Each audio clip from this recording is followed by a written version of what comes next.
The additive inverse subtracts a term to equal 0. Here's an example. 9 minus 9 equals 0. But a better way to understand this is to imagine that you already have this 9.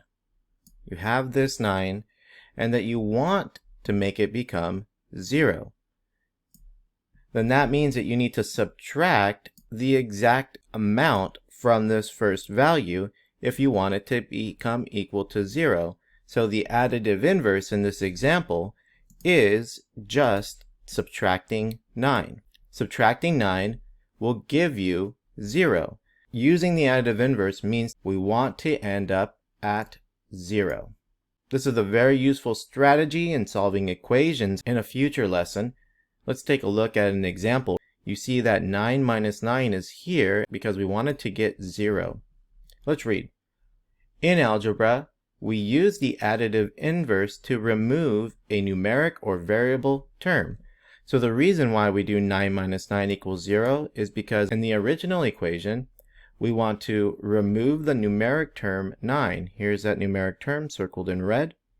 From the left side, we want this to become a 0. The only way we can make this become a 0 or equal out to 0 is to use the additive inverse, which once again was minus 9. We need to subtract 9.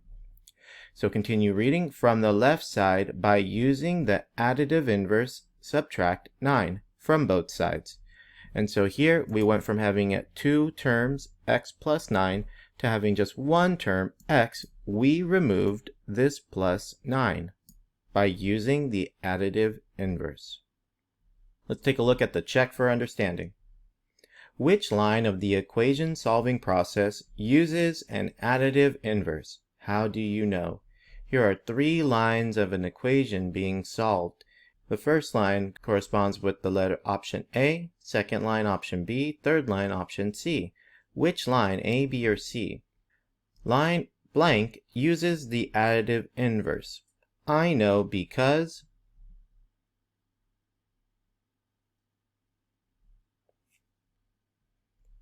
line B uses the additive inverse. I know because 5 minus 5 equals 0. And if you look closely at the equation solving, you had a positive 5. And to get rid of that, we needed to use the additive inverse of subtract 5. And that removed the numeric term, leaving us with just the variable term y.